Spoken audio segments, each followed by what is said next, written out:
ദൈവത്തിന്റെ അതിപരിശുദ്ധ നാമം വാഴ്ത്തപ്പെടുമാറാകട്ടെ. നമുക്ക് വീണ്ടും ഒരു പ്രാവശ്യം കൂടെ ദൈവവചന പഠനത്തിനായിട്ട് വിവിധ സ്ഥാനങ്ങളിലായിരുന്നു കൊണ്ടും ഇവിടെയുമായി ഒരുമിച്ച് കൂടി വരുവാൻ ദൈവം നൽകി തന്ന വിലയേറിയ അവസരത്തിനായിട്ട് ദൈവത്തിന് നന്ദിയോടെ സ്തോത്രം ചെയ്യുന്നു, ദൈവത്തെ സ്തുതിക്കുന്നു. നമ്മുടെ ഇന്നത്തെ വചന പഠനം അനുഗ്രഹകരമായി തീരുവാനായിട്ട് നമുക്ക് ദൈവത്തോട് അപേക്ഷിക്കാം. നമ്മുടെ ഹൃദയങ്ങളെ ദൈവസന്നിധിയിൽ ഏകാഗ്രമാക്കി ഒരു നിമിഷം മൗനമായി നമ്മെ തന്നെ ഒരുക്കുകയും മറ്റെല്ലാ ചിന്തകളും വെടിഞ്ഞ് കർത്താവിന്റെ സന്നിധിയിലായിരിക്കാൻ തക്കവണ്ണം നമുക്കിടയാകേണ്ടതിനായിട്ട് പ്രത്യേകമായിട്ട് പ്രാർത്ഥിക്കാം. നമ്മെ തന്നെ ദൈവസന്നിധിയിൽ ഒരുക്കാം. ദൈവത്തിന്റെ പരിശുദ്ധാത്മാവ് ഈ രാത്രികാലം നമ്മോട് സംസാരിക്കട്ടെ. നാം പാടിയ ആദ്യത്തെ 2 പാട്ടുകളും വളരെ ഇന്ന് നാം പഠിക്കാൻ പോകുന്ന ദൈവവചന ഭാഗവുമായി തന്നെ വളരെ ബന്ധമുള്ളതാണ്. ലോകം ഇത് അവസാനിക്കും, വാനവും ഇല്ലാതാം, ദൈവവാക്ക് പ്രമാണിക്കും, ഭക്തനോ നിത്യനാം. 1 എബ്രായ ലേഖനം 1-ാം അധ്യായത്തില് ദൈവം ആകാശത്തെയും ഭൂമിയെയും വസ്ത്രം പോലെ ചുരുട്ടുമെന്നും അവ വസ്ത്രം പോലെ പഴകിപ്പോകുമെന്നും ദൈവം മാത്രം അനന്യനാണെന്നും നാം വായിക്കുന്നു. അതുപോലെ ദൈവത്തെ സ്തുതിക്കുവാനായിട്ടുള്ള ഒരു വലിയ ആഹ്വാനവും, ദൈവത്തിന്റെ ദൂതന്മാരെ ദൈവത്തെ സ്തുതിക്കുന്നു, അതുപോലെ നാമും സ്തുതിക്കണമെന്നുള്ള വലിയ ആഹ്വാനവും ഇന്ന് നാം പഠിക്കാനായിട്ട് പോവുകയാണ്. അതുകൊണ്ട് 2 പാട്ടുകളും വളരെ അർത്ഥവത്തായിരുന്നു. നമുക്ക് ദൈവസന്നിധിയിലായിരുന്നു കൊണ്ട് ദൈവത്തെ മഹത്വപ്പെടുത്താം, നമ്മുടെ ഹൃദയങ്ങളെ ഏകാഗ്രമാക്കാം, നമുക്ക് പ്രാർത്ഥിക്കാം. ഞങ്ങളുടെ വാഴ്ത്തപ്പെട്ട ദൈവമേ, സ്വർഗീയ പിതാവേ, ഈ രാത്രിയിൽ ഒരുമിച്ച് ദൈവവചന പഠനത്തിനായിട്ട് വിവിധ സ്ഥലങ്ങളിലായിരുന്നു കൊണ്ടും അതുപോലെ ഇവിടെയുമായി ഞങ്ങൾക്ക് എല്ലാവർക്കും കൂടി വരുവാൻ അവിടുന്ന് സഹായിക്കുന്നത് ഓർത്ത് നന്ദിയോട് സ്തോത്രം. കൂടി വന്ന എല്ലാവർക്കായി ഞങ്ങൾ അങ്ങേ വാഴ്ത്തുന്ന കർത്താവേ, എല്ലാ ഹൃദയങ്ങളോടും അവിടുന്ന് ഇടപെടണമേ. ദൈവത്തിന്റെ പരിശുദ്ധാത്മാവ് ഞങ്ങളുടെ ഹൃദയങ്ങളോട് സമ്പാദിക്കുന്ന നിമിഷങ്ങളായി തീരണം. അതിനായിട്ട് ഞങ്ങളെ തന്നെ ഒരുക്കുവാൻ മറ്റു ചിന്തകളെല്ലാം വെടിഞ്ഞ് കർത്താവെ അങ്ങയുടെ പാദപീഠത്തിലായിരിക്കാനായിട്ട് ഞങ്ങളെ സഹായിക്കണമേ. അടിയനോട് സംസാരിക്കണമേ, യഹോവേ അരുളി ചെയ്യണമേ. അടിയൻ കേൾക്കുന്നുവെന്ന് പറയുന്നത് പോലെ, ശമൂവേൽ ബാലൻ പറയുന്നത് പോലെ കർത്താവെ ഞങ്ങളും പറയുവാനായിട്ട്, അരുളി ചെയ്യുന്നവനെ നിരസിക്കാതിരിക്കാനായിട്ട് ഞങ്ങളെ അവിടുന്ന് സഹായിക്കണമേ എന്ന് അപേക്ഷിക്കുന്നു. ഈ അന്ത്യകാലത്ത് ദൈവം തന്റെ പുത്രൻ മുഖാന്തരം ഞങ്ങളോട് അരുളി ചെയ്യുമ്പോൾ, അരുളി ചെയ്യുന്ന ദൈവവചനം കർത്താവെ ആരിലൂടെ ഒക്കെ സംസാരിക്കുന്നുവോ, ആരെല്ലാം അവിടുന്ന് ഒരു കുടലായി ഉപയോഗിക്കുന്നുവോ, അതൊക്കെ ഞങ്ങൾ കേൾക്കുവാനും ശുദ്ധീകരണം പ്രാപിപ്പാനുമാണ് എന്ന് മനസ്സിലാക്കി കർത്താവെ ദൈവ കൃപയോടെ ദൈവവചനം ശ്രമിപ്പാനായിട്ട് ഞങ്ങളെ സഹായിക്കണം. അടിനെയും ഈ രാത്രി ഒരു കുടലായി ഉപയോഗിക്കണം കർത്താവെ. മഹത്വം അവിടുന്ന് മാത്രം എടുക്കണമേ. ഞങ്ങൾ ബലഹീന മനുഷ്യരും കുറവുകാരുമാണ്. ദൈവസന്നിധിയിലായിരിക്കാനോ ദൈവവചനം കൈകാര്യം ചെയ്യുവാനോ ഞങ്ങൾക്ക് യോഗ്യതയില്ല. എന്നാൽ കാൽവറിയിൽ ചൊരിഞ്ഞ രക്തം കൊണ്ട് ഞങ്ങളെ ശുദ്ധീകരിക്കുന്നതിനായിട്ട് നന്ദിയോട് സ്തോത്രം. കർത്താവെ, ആ വിലയേറിയ വാഗ്ദത്വത്തിൽ ആശ്രയിച്ചുകൊണ്ട് ഞങ്ങളെ വീണ്ടെടുത്തിരിക്കുന്നത് പൊന്ന് വെള്ളി മുതലായി അഴിഞ്ഞു പോകുന്ന വസ്തുക്കളെ കൊണ്ടല്ല, ക്രിസ്തു എന്ന നിർദോഷവും നിഷ്കളങ്കവുമായ കുഞ്ഞാടിന്റെ വിലയേറിയ രക്തം കൊണ്ടത്ര എന്ന് മനസ്സിലാക്കി ദൈവഭയത്തോടെ രാത്രിയിലായിരിക്കാൻ ഞങ്ങൾ എല്ലാവരെയും സഹായിക്കണം. എല്ലാ ഹൃദയങ്ങളെയും ഒരുക്കണമേ. ഞങ്ങൾക്ക് വിടുതലിന്റെയും അനുഗ്രഹത്തിന്റെയും സൗഖ്യത്തിന്റെയും ഒക്കെ രാത്രിയാക്കി തീർക്കണമേ. മഹത്വം തിരുമേനി എടുത്താട്ട് ഈ പ്രവർത്തനങ്ങളെയും ഗോസ്പൽ മീഡിയയെയും ആ പ്ലാറ്റ്ഫോമിനെയും കേൾക്കുന്ന എല്ലാവരെയും അനുഗ്രഹിച്ചാട്ട് മഹത്വം തിരുമേനി എടുക്കണം. യേശു ക്രിസ്തുവിന്റെ നാമത്തിൽ അപേക്ഷിക്കുന്നു, കേൾക്കണമേ. ആമേൻ. ഒരിക്കൽ കൂടെ ദൈവനാമത്തിന് സ്തോത്രം ചെയ്യുന്നു. എല്ലാവർക്കും സ്നേഹവന്ദനം അറിയിക്കുന്നു. നമ്മൾ എബ്രായ ലേഖനം കഴിഞ്ഞ 3 എപ്പിസോഡുകളിലായിട്ട് പഠിച്ചു. അതിന്റെ ആദ്യ ഭാഗം പ്രത്യേകിച്ചും ആമുഖ വിവരണമൊക്കെയാണ് നാം നടത്തിയത്. എബ്രായ ലേഖനത്തെ കുറിച്ച് പഠിക്കുമ്പോൾ, എബ്രായ ലേഖനം എന്ന് പറയുന്നത് യഹൂദ ക്രിസ്ത്യാനികൾക്ക് എഴുതിയതായിട്ടുള്ള ഒരു പുസ്തകമാണ്. യഹൂദ ക്രിസ്ത്യാനികളും, അതായത് യഹൂദന്മാരിൽ നിന്നും ക്രിസ്ത്യാനികളായി തീർന്നവരും, ജാതികളിൽ നിന്ന് യഹൂദന്മാരല്ലാത്ത ഗ്രീക്കുകാര് മറ്റ് യവനന്മാരിൽ നിന്നൊക്കെ ക്രിസ്ത്യാനികളായി തീർന്നവരും തമ്മിൽ ആദ്യകാലത്ത് വലിയൊരു ടെൻഷൻ ആദിമസഭയിൽ നിലനിന്നിരുന്നു. പ്രത്യേകിച്ചും യഹൂദന്മാരിൽ നിന്ന് ക്രിസ്ത്യാനികളായി തീർന്നവർ, ജാതികളിൽ നിന്ന് ക്രിസ്ത്യാനികളായി വന്നവർ യഹൂദ മത നിയമങ്ങൾ അനുസരിക്കണമെന്ന്, പരിച്ഛേദന ഏൽക്കണമെന്നും യഹൂദന്റെ ഭോജന നിയമങ്ങളും ശുദ്ധീകരണ നിയമങ്ങളും ഒക്കെ അനുസരിക്കണമെന്നും നിർബന്ധം പിടിക്കുന്ന ഒരു കൂട്ടര് യഹൂദന്മാരിൽ നിന്നും വിശ്വാസികളായി തീർന്നവരുണ്ട്. കഴിഞ്ഞ ക്ലാസ്സിൽ നാം ചിന്തിച്ചു. അപ്പോസ്തല പ്രവൃത്തി 6-ാം അധ്യായത്തിന്റെ 7-ാമത്തെ വാക്യം നാം നോക്കിയാൽ അപ്പോസ്തല പ്രവൃത്തി 6:7 ഒന്ന് വായിക്കാമോ? അപ്പോസ്തല പ്രവൃത്തി 6:7.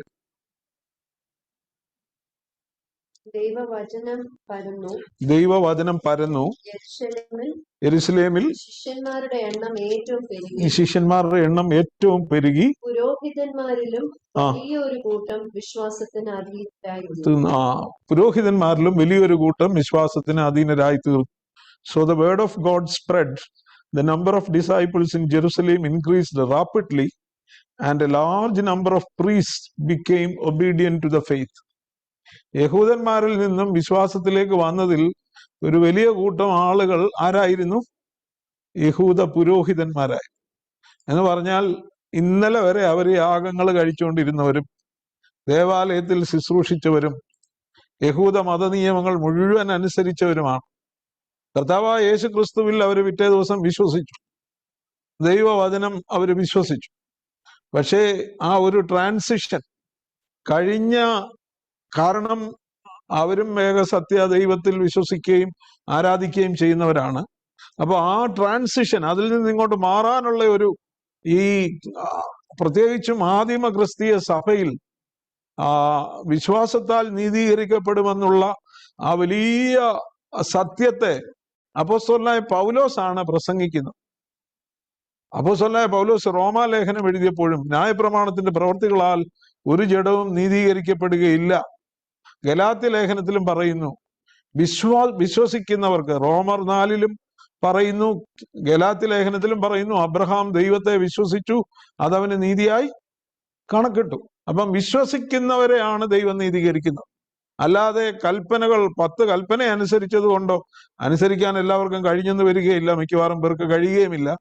കൽപ്പനകൾ അനുസരിക്കുന്നത് കൊണ്ടോ, പരിച്ഛേദന ഏറ്റത് കൊണ്ടോ, ഭോജന നിയമങ്ങൾ, ചെതുമ്പലുള്ള മത്സ്യം മാത്രമേ കഴിക്കാവൂ, കുളമ്പ് കീറിയ മൃഗങ്ങളുടെ മാംസം മാത്രമേ തിന്നാവൂ, രക്തത്തോടുകൂടെ മാംസം ഭക്ഷിക്കരുത്, അങ്ങനെ ധാരാളം നിയമങ്ങൾ ഉണ്ടായിരുന്നു.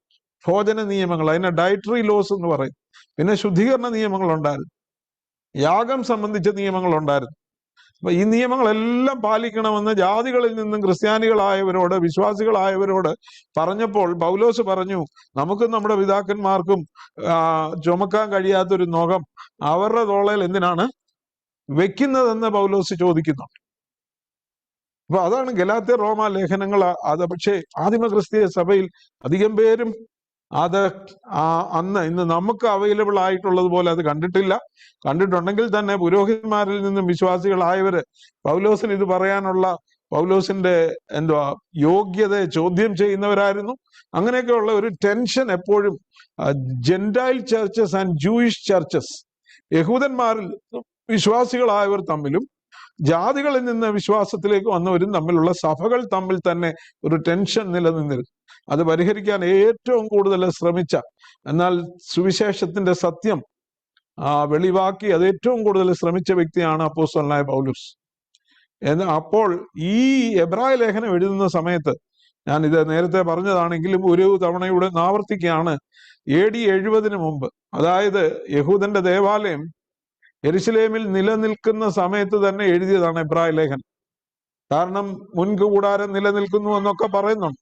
അപ്പൊ ദേവാലയം അന്നുണ്ടായിരുന്നു. പക്ഷെ നമുക്കറിയാം AD 70 റോമൻ ചക്രവർത്തി വന്ന്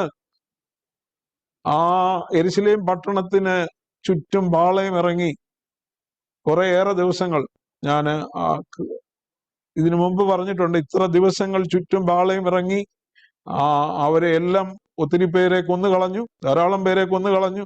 അതിനുശേഷം യഹൂദന്റെ ദേവാലയം ഇടിച്ചു നിരത്തി ആ ദേവാലയം പണിതിരിക്കുന്ന കല്ലുകളിലൊക്കെ സ്വർണം ഉണ്ടെന്നുള്ള ചിന്തയിൽ, സ്വർണം പൂശിയിരുന്നു എന്നുള്ള ചിന്തയിൽ ഓരോ കല്ലും ഇളക്കി കളഞ്ഞു.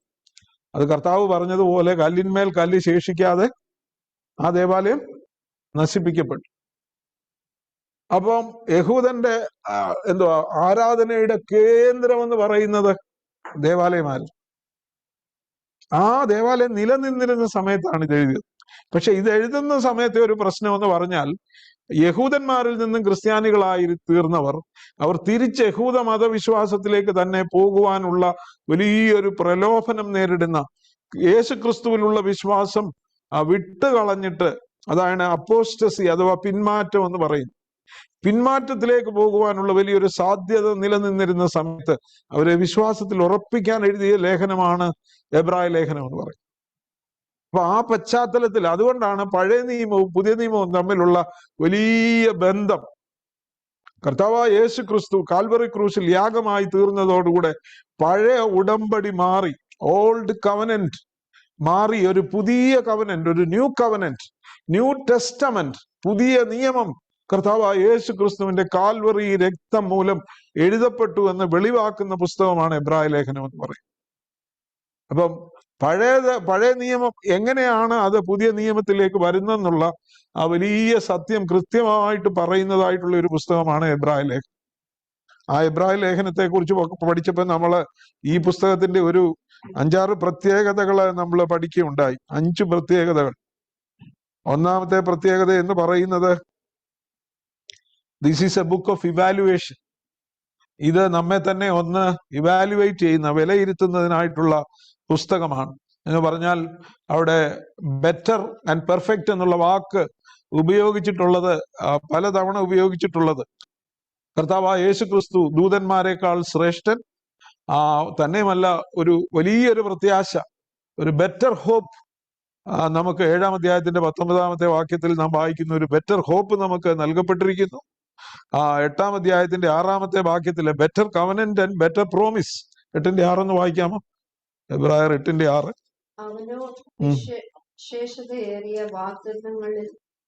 വിശേഷതയേറിയ വാഗ്ദത്തം, ദാറ്റ് ഈസ് ബെറ്റർ പ്രോമിസ്.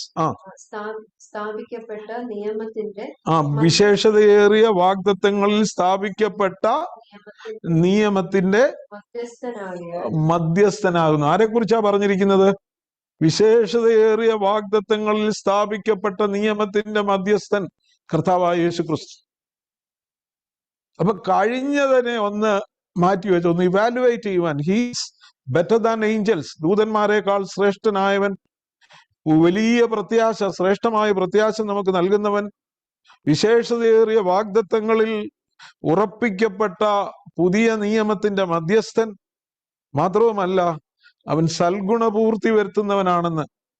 താൻ തന്നെ പരീക്ഷിതനായി കഷ്ടം അനുഭവിക്കാൽ അവൻ സൽഗുണപൂർത്തി വരുത്തുന്നവനാണെന്ന് നാം വായിക്കുന്നു. അതുപോലെ എബ്രായ ലേഖനം 12-ാം അധ്യായത്തില് നമുക്കറിയാം, ആകയാൽ നാമും സാക്ഷികളുടെ ഇത്ര വലിയൊരു സമൂഹം നമുക്ക് ചുറ്റും നിൽക്കുന്നത് കൊണ്ട് സകല ഭാരവും മുറുകെ പറ്റുന്ന പാപവും വിട്ട് നമുക്ക് മുമ്പിൽ വെച്ചിരിക്കുന്ന ഓട്ടം സ്ഥിരതയോടെ ഓടുക. എന്നിട്ട് പിന്നെ പറയുന്നു, വിശ്വാസത്തിന്റെ നായകനും പൂർത്തി വരുത്തുന്നവനുമായ യേശുവിനെ നോക്കുക. Look unto Jesus, the author of our faith and the perfecter of our faith. വിശ്വാസത്തിന് പൂർത്തി വരുത്തുന്ന ആരാ? കർത്താവായ യേശു ക്രിസ്തു. വിശ്വാസം നമ്മിൽ ഉളവാക്കുന്നതും ദൈവമാണ്, എന്നാൽ വിശ്വാസത്തെ പൂർത്തീകരണത്തിലേക്ക് നയിക്കുന്നത് is the perfecter of faith. വിശ്വാസത്തിന്റെ നായകനും പൂർത്തി വരുത്തുന്നവനുമായ യേശു. അപ്പൊ ആ പശ്ചാത്തലത്തിൽ നമ്മുടെ വിശ്വാസത്തെ ഒന്ന് വിലയിരുത്തുവാനായിട്ടും ഇവിടെ ആവശ്യപ്പെടുകയാണ്. മാത്രമല്ല, ഈ പുതിയ നിയമം എന്താണെന്നൊന്ന് വിലയിരുത്തുവാൻ, this is a book of evaluation. രണ്ടാമതായിട്ട് പറയുന്നു, this is a book of exhortation. ഒരു പ്രബോധനം നൽകുന്നുണ്ട്. 5 വാണിങ്ങുകൾ, 5 മുന്നറിയിപ്പുകൾ ഇവിടെ കൊടുക്കുന്നു. ഒന്ന്, ഇത്ര വലിയ രക്ഷയെ അഗണ്യമാക്കിയാൽ നാം എങ്ങനെ തെറ്റി ഒഴിയും. Do not neglect the great salvation. ഇത്ര വലിയ രക്ഷയെ അഗണ്യമാക്കരുത്. Do not drift from the word of God. ദൈവവചനത്തിൽ നിന്ന് വ്യതിചലിക്കരുത്. വല്ലപ്പോഴും ഒഴുകിപ്പോകാതിരിക്കേണ്ടതിന് കേട്ടതധികം ശ്രദ്ധയോട് കൈക്കൊള്ളുവാൻ ആവശ്യമാകുന്നു. വല്ലപ്പോഴും അല്ല, ഇപ്പൊ എപ്പോഴും അങ്ങ് ഒഴുകിപ്പോ അല്ലേ. അതുപോലെ കാറ്റും മഴയോ, നാച്ചുറൽ കാറ്റും മഴയെ കുറിച്ചല്ല പറയുന്നത്. പല ഉപദേശങ്ങൾ വരും. കേട്ടത് ശ്രദ്ധിക്കാതിരുന്നാൽ ഏതിൻ്റെയും കൂട്ടത്തിൽ അങ്ങ് ഒഴുകിപ്പോ. അതുകൊണ്ട് പറയുകയാണ്, നമ്മെ വിശ്വാസത്തിൽ നിന്ന് വഴിതെറ്റിക്കുന്ന ഒരു ഉപദേശത്തിനും ചെവി കൊടുക്കാതെ കേട്ടതധികം ശ്രദ്ധയോടെ കരുതിക്കൊള്ളുവാൻ ആവശ്യമാകുന്നു. അല്ലെങ്കിൽ ഇത്ര വലിയ രക്ഷയെ നാം നെഗ്ലക്ട് ചെയ്യുന്നവരായി തീരും. പിന്നെ പറയുന്നുണ്ട്, 3-ാം അധ്യായത്തിൽ പറയുന്നു, നമ്മുടെ ഹൃദയം കഠിനപ്പെട്ട് ദൈവവചനത്തെ അവിശ്വസിക്കുന്നവര്, സംശയിക്കുന്നവരാകരുത്. അവിശ്വാസമുള്ള ഒരു ദുഷ്ട ഹൃദയം ഉണ്ടായിട്ട് ദൈവത്തെ ത്യജിച്ചു കളവാൻ ഇടവരരുതെന്ന് നാം വായിക്കുന്നു. അതുപോലെ കേൾപ്പാൻ മാന്യമുള്ളവരായി തീരുന്നു, dullness toward the word of God. പിന്നെ ദൈവവചനത്തെ ത്യജിച്ചു കളയുന്നവരായി തീരുന്നു. പിന്നെ ദൈവവചനത്തെ എതിർത്ത് നിൽക്കുന്നവരായി തീരുന്നു. ഈ പ്രബോധനങ്ങളെല്ലാം വാർണിങ്സ് ആണ്. അതുകൊണ്ട് തന്നെ ഇതൊരു പ്രബോധനത്തിന്റെ പുസ്തകമാണ്. പിന്നെയും ദിസ് ഈസ് അൻ എക്സാമിനേഷൻ, ബുക്ക് ഓഫ് എക്സാമിനേഷൻ, നമ്മെ തന്നെ ശോധന ചെയ്യുന്നതിനായിട്ടുള്ള. എന്തിലാണ് നാം ആശ്രയിക്കുന്നത്? നമ്മുടെ പണത്തിലാണോ? വലിയ കെട്ടിടങ്ങളിലാണോ? ഭവനങ്ങളിലാണോ? നമ്മുടെ പൊളിറ്റിക്കൽ രാഷ്ട്രീയ സ്വാധീനത്തിലാണോ? നമ്മുടെ ഫിസിക്കൽ എബിലിറ്റീസിലാണോ? ഭൗതികമായ കഴിവുകളിലാണോ? എന്തിലാണ് നാം ആശ്രയിക്കുന്നത്? Where have we put our trust? നമ്മുടെ ആശ്രയം നാം എവിടെയാണ് വെച്ചിരിക്കുന്നത് എന്നുള്ളത് ഒന്ന് എക്സാമിൻ ചെയ്യുവാൻ. കാരണം എന്താ? അവൻ ഒരിക്കൽ ഭൂമിയെ ഇളക്കി, ഇനി ഭൂമിയെയും ആകാശത്തെയും ഇളക്കും. God is going to shake the world. അവൻ ഈ ഭൂമിയെ ആകാശത്തെ ഇളക്കാൻ പോവാ. ഇവിടെ നിലനിൽക്കുന്നത് ഒന്നുമില്ല, ഇവിടെ നിൽക്കുന്ന ഒന്നും ശാശ്വതമല്ല. ലോത്തും ഭാര്യ ഓടിപ്പോയ പോലെ കെട്ടിപ്പണിതതും കെട്ടിപ്പൊക്കിയതും, സോതോമിന്റെ മുനിസിപ്പൽ കൗൺസിലറായി അതിന്റെ നടുക്ക് കയറിയിരുന്ന് അവിടുത്തെ ഒത്തിരി കാര്യങ്ങളെല്ലാം സമ്പാദിച്ചു കൂട്ടി അവിടെ ഇരുന്നു. പക്ഷേ ഒറ്റ രാത്രി കൊണ്ട് ഓടിപ്പോകേണ്ടി വന്നു. ഫലഭൂഷ്ടിയുള്ള പ്രദേശം തെരഞ്ഞെടുത്ത് വലിയ വലിയ സ്വാധീനമൊക്കെ സോതോമിൽ ഉണ്ടാക്കി. പക്ഷെ ഒറ്റ രാത്രി കൊണ്ട് ഓടിപ്പോരേണ്ടി വന്നു. ഉണ്ടാക്കിയത് മുഴുവൻ തീയിൽ നഷ്ടപ്പെട്ടു. മക്കളെയും ഒക്കെ നഷ്ടപ്പെട്ടു. 2 പെൺമക്കൾ മാത്രം കൂടെ വന്നു. പക്ഷേ വളരെ ലജ്ജാകരമായ ഒരു അന്ത്യത്തിലേക്ക് ഭാര്യ പോലും ഉപ്പുതൂണായിപ്പോയി. അപ്പം എന്തിലാ നാം ആശ്രയിക്കുന്നത് എന്നുള്ളത് അവിടെ പറയുന്നുണ്ട്. കൃപയാൽ ഹൃദയം ഉറപ്പിക്കുന്നത് നല്ലത്. ഇബ്രാഹിം ലേഖനം 12-ാം അധ്യായത്തില് 25 തൊട്ട് 29 വരെയുള്ള വാക്യങ്ങളിൽ പറയുന്നു, അവൻ ഒരിക്കൽ ഭൂമിയെ ഇളക്കി, ഇനി ഭൂമിയെ മാത്രമല്ല ഭൂമിയെയും ആകാശത്തെയും ഇളക്കും. God is shaking everything around us. നമുക്ക് ചുറ്റുപാടുമുള്ളതിനെ എല്ലാം ദൈവം ഇളക്കാനായിട്ട് പോകും. പിന്നീട് ഈ പുസ്തകത്തെ കുറിച്ച് പറയുന്നത്, this is a book of expectation. ഇതൊരു വലിയ പ്രത്യാശ തരുന്ന, എല്ലാം ഇളകിപ്പോകുന്നു, ചുറ്റുപാടുകളെല്ലാം മാറിപ്പോകുന്നു. എന്നാൽ കർത്താവായ യേശു ക്രിസ്തു എല്ലാറ്റിന്റെയും അവകാശിയാണ്. 1-ാം അധ്യായത്തിൽ തന്നെ നാം വായിക്കുന്നു, ദൈവം അവനെ സകലത്തിനും അവകാശിയാക്കി വെച്ചു. നമുക്കറിയാം, നാം കർത്താവായ യേശു ക്രിസ്തുവിനോടൊപ്പം സകലത്തിനും കൂട്ടവകാശികളുമാണ്. We have a promise of eternal inheritance and co-heirship with Lord Jesus Christ. കർത്താവായ യേശു ക്രിസ്തുവിനോട് കൂടെ ആ നിത്യമായ അവകാശത്തിന്റെ എല്ലാം കൂട്ടവകാശികളാണ്. മാത്രവുമല്ല, നാം കൈപ്പണിയായി പണിത ഒരു പട്ടണത്തിൽ വേണ്ടിയല്ല, ദൈവം ശില്പിയായി നിർമ്മിച്ചതും അടിസ്ഥാനങ്ങൾ ഉള്ളതുമായ നഗരത്തിനായിട്ട് കാത്തിരിക്കുന്നു. അപ്പോൾ this is a book of expectation. We have a future city.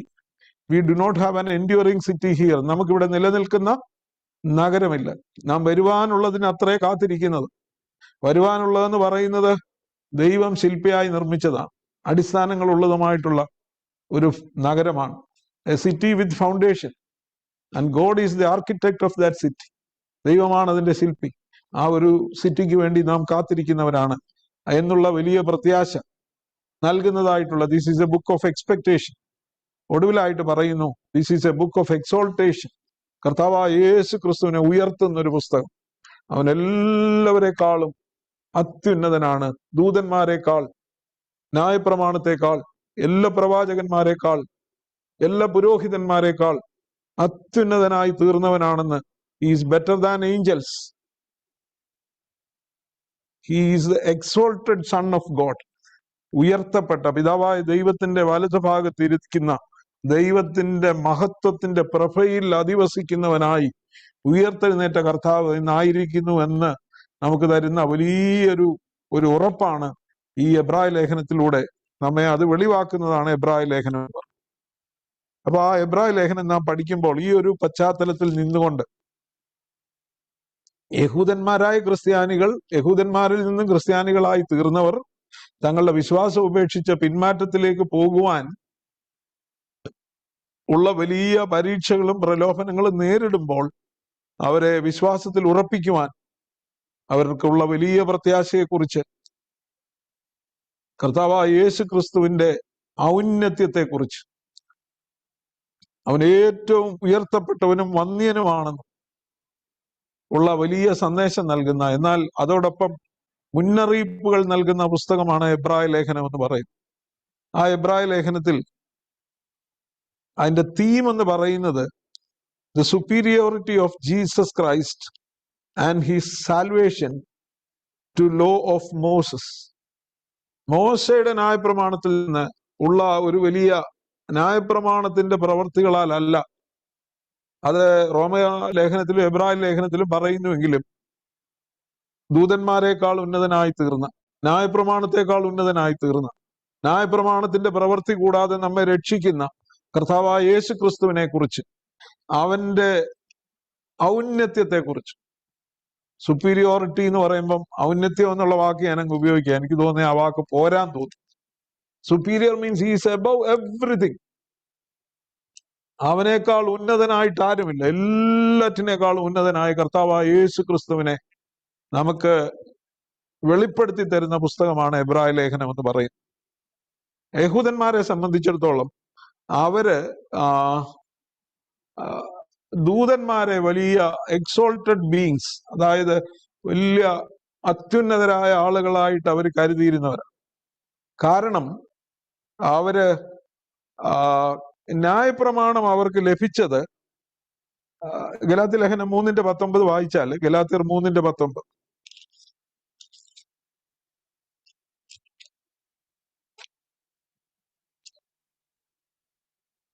ഗലാത്യർ 3:19. എന്നാൽ ന്യായപ്രമാണം എന്തിന്? വാഗ്ദത്തം ലഭിച്ച സന്തതി വരുവോളം അത് ലംഘനങ്ങൾ നിമിത്തം കൂട്ടിച്ചേർത്തതും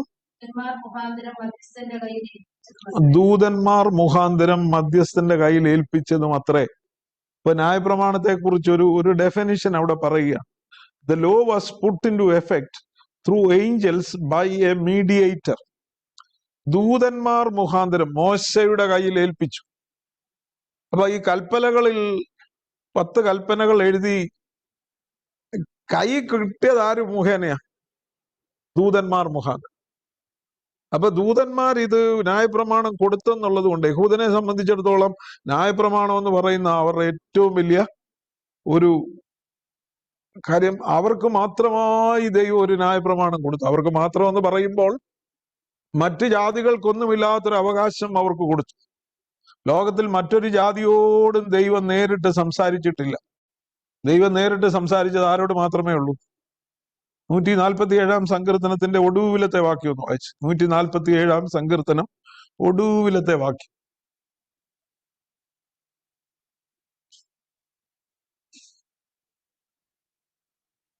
സങ്കീർത്തനം 147 ലാസ്റ്റ്. അങ്ങനെ യാതൊരു ജാതിക്കും അവൻ ചെയ്തിട്ടില്ല. തന്റെ വിധികളെ അവർ അറിഞ്ഞിട്ടുമില്ല. അതിന്റെ മേളത്തെ വാക്യം കൂടെ വായിച്ചു.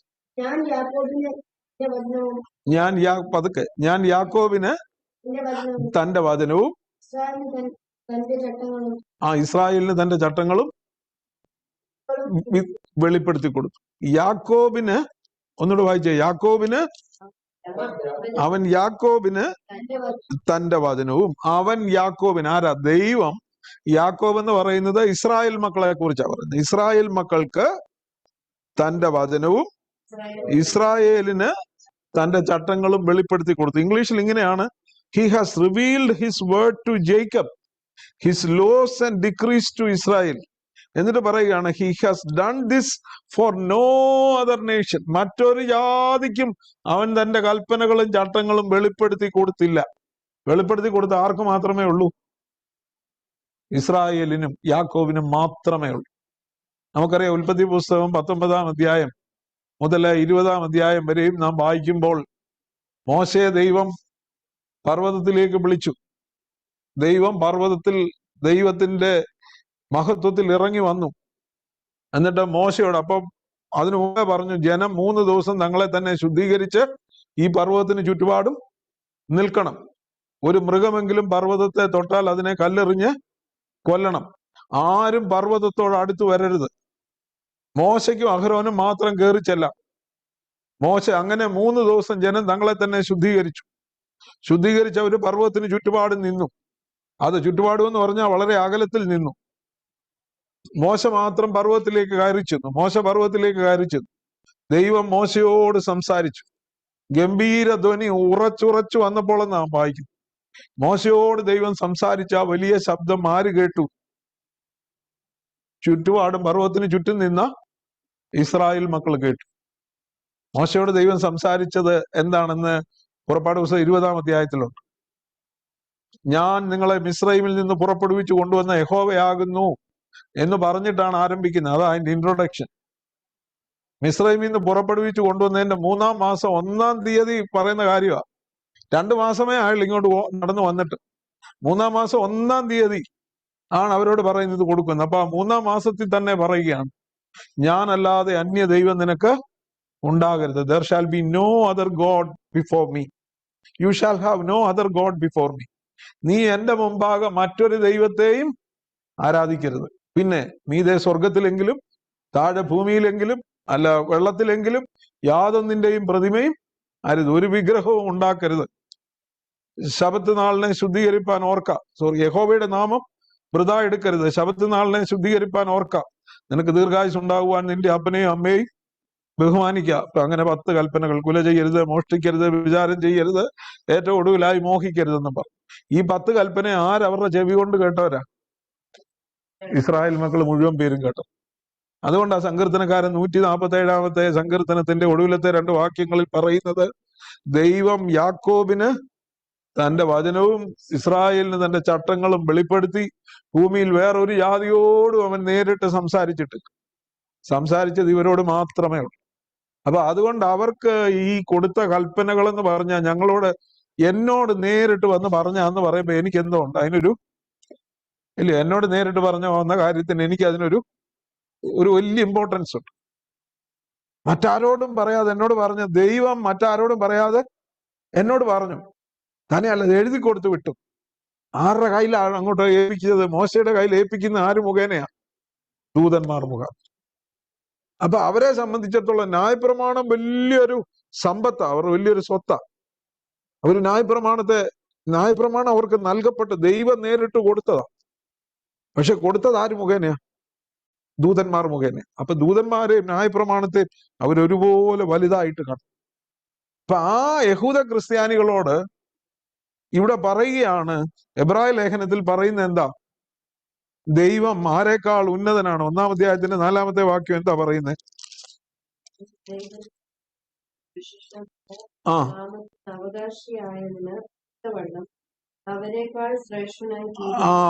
അവൻ ദൈവദൂതന്മാരെക്കാൾ ശ്രേഷ്ഠമായ നാമത്തിന് അവകാശിയായി തീർന്നതിനൊത്തവണ്ണം അവരെക്കാൾ ശ്രേഷ്ഠനായി തീരുകയും ചെയ്തു.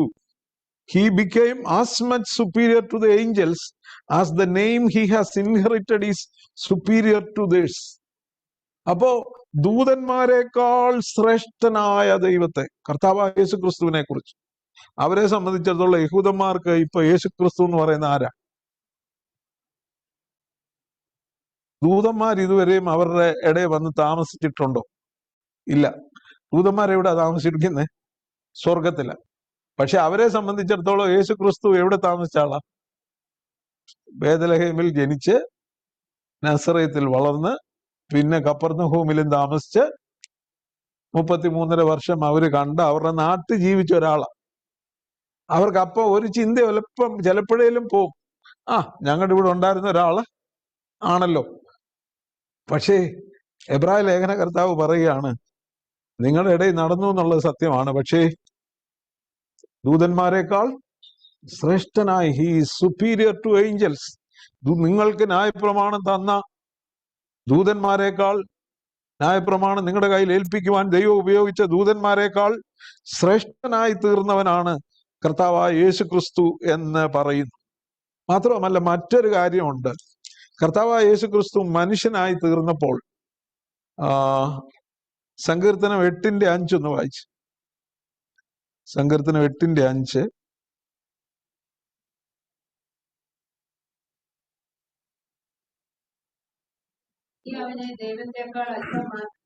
നീ അവനെ ദൈവത്തെക്കാൾ അല്പം മാത്രം താഴ്ത്തി അണിയിച്ചിരിക്കുന്നു. അത് മനുഷ്യനെ സൃഷ്ടിച്ചതിനെ കുറിച്ചാ പറയുന്നത്. ദൈവത്തെക്കാൾ എന്ന് അവിടെ പറയുമ്പം ദൂതന്മാരെക്കാൾ എന്നുള്ളതാണ് അവിടെ ഉപയോഗിച്ചിരിക്കുന്നത്. You have made him a little lower than Angeles.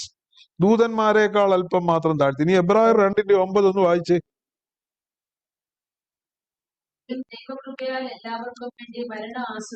എങ്കിലും ദൈവകൃപയാൽ എല്ലാവർക്കും വേണ്ടി മരണം ആസ്വദിപ്പാൻ ദൂതന്മാരിലും അല്പം ഒരു താഴ്ച വന്നവനായ യേശു മരണം അനുഭവിച്ചതുകൊണ്ട് അവനെ മഹത്വവും ബഹുമാനവും അണിഞ്ഞവനായി നാം കാണുന്നു. അപ്പൊ കർത്താവായ യേശു ക്രിസ്തുവിന് ദൂതന്മാരിലും അല്പം ഒരു താഴ്ച വന്നു. സ്വർഗത്തിൽ ദൈവത്തോടുള്ള സമത്വം കൊണ്ട്, അല്ലെ? ഫിലിപ്പിയ ലേഖനം 2-ാം അധ്യായത്തിൽ നാം വായിക്കുന്നുണ്ട്, അവൻ ദൈവരൂപത്തിൽ ഇരിക്കെ ദൈവത്തോടുള്ള സമത്വം മുറുകെ പിടിച്ചു കൊള്ളണമെന്ന് വിചാരിക്കാതെ ദാസരൂപം എടുത്ത് വേഷത്തിൽ മനുഷ്യനായി വിളങ്ങി തന്നെത്താൻ ഒഴിച്ച് തന്നെത്താൻ താഴ്ത്തി ക്രൂശിലെ മരണത്തോളം അനുസരണമുള്ളവനായി. ദൈവമായിരുന്ന ദൂതന്മാര് ദൈവത്തിന്റെ മുമ്പാകെ ശുശ്രൂഷ ചെയ്തുകൊണ്ടിരുന്ന ഇപ്പൊ മനുഷ്യനായി വന്നപ്പം കർത്താവിന് എന്തോ സംഭവിച്ചു? ദൂതന്മാരെക്കാൾ അല്പം.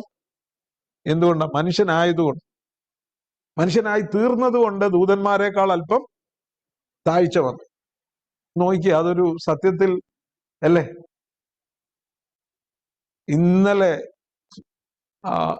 എന്തുവാ ഇന്ത്യയുടെ സർവ്വസന്യാധിപനായിരുന്ന മനുഷ്യൻ നാളെ ഒരു വില്ലേജ് ഓഫീസിലെ തൂപ്പുകാരനായി നിയമിക്കപ്പെടുന്നതിനെ കുറിച്ച് ഒന്ന് ആലോചിച്ച് നോക്കി.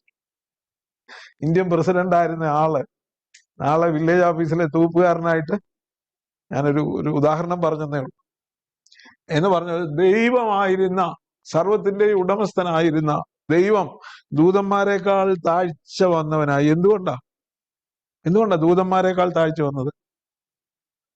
എബ്രായ ലേഖനം 2:9 പറയുന്ന, എല്ലാവർക്കും വേണ്ടി മരണം ആസ്വദിക്കണമെങ്കിൽ ദൂതന്മാരെക്കാളിലും താഴ്ച വന്ന് നമ്മിൽ ഒരുവനെ പോലെ ആയിത്തീരും. ടു ടേസ്റ്റ് ഡെത്ത്, എല്ലാവർക്കും വേണ്ടി മരണം ആസ്വദിപ്പാനായിട്ട് കർത്താവായ യേശു ക്രിസ്തു ലോകത്തിലേക്ക് വന്നു. So that he might taste death for every one. ദൂതന്മാരെക്കാൾ അല്പം താഴ്ച വന്നവനെ. ഞാനതാ മുമ്പേ പറഞ്ഞത്, യഹൂദന്മാരെ ഒരു വിധത്തിൽ ചിന്തിച്ചാൽ അവരുടെ ഇടയിൽ അവരൊക്കെ ജനിച്ചു വളർന്ന ദേശത്ത് ഇവിടെ നടക്കുകയും അതുവഴി പ്രവർത്തിക്കുകയും ഒക്കെ ചെയ്ത ഒരാളായിട്ട് ചിലപ്പോൾ യേശുവിനെ അവര് ചിലപ്പോഴെങ്കിലും ചിന്തിക്കാൻ യഹൂദ ക്രിസ്ത്യാനികൾ പോലും തോന്നിക്കാണും. അവരെ സംബന്ധിച്ചിടത്തോളം ദൂതന്മാരാണ് അതിലൊക്കെ ഇച്ചിലൂടെ ഉയർന്നവരെന്ന് അവർ ചിന്തിക്കുമ്പോൾ എബ്രായ ലേഖന കർത്താവ് പറയുകയാണ്, അവൻ ദൂതന്മാരെക്കാളും താഴ്ച വന്നതിന്റെ കാരണം നമുക്ക് വേണ്ടി മരണം സഹിപ്പാൻ വേണ്ടി. അതുപോലും ദൈവം അങ്ങ് ഏറ്റെടുത്തു. എന്നാൽ പിന്നെ പറയുന്നത് he is superior to angels. ഒരു വലിയ അഫർമേഷൻ പറയുകയാണ്. എങ്ങനെയാണ്? 1-ാം അധ്യായത്തിന്റെ 3-ാമത്തെ, അവൻ പാപങ്ങൾക്ക് പരിഹാരം ഉണ്ടാക്കിയ ശേഷം, ഞാൻ 3-ാം അധ്യായത്തിന്റെ നടുക്കത്തെ ഭാഗം തൊട്ടാ വായിക്കുന്നു. പാപങ്ങൾക്ക് പരിഹാരം ഉണ്ടാക്കിയ ശേഷം ഉയരത്തിൽ മഹിമയുടെ വലത്തു ഭാഗത്തിരിക്കുകയും അവൻ ദൈവദൂതന്മാരെക്കാൾ വിശിഷ്ടമായ നാമത്തിന് അവകാശിയായതിനൊത്തവണ്ണം അവരെക്കാൾ ശ്രേഷ്ഠനായി തീരുകയും ചെയ്തു. കർത്താവ് ഈ താഴ്ച വന്നിട്ട് കർത്താവ് ഇപ്പൊ ശ്രേഷ്ഠനായത് എങ്ങനെ? അവിടെ പറയുന്നുണ്ടല്ലോ,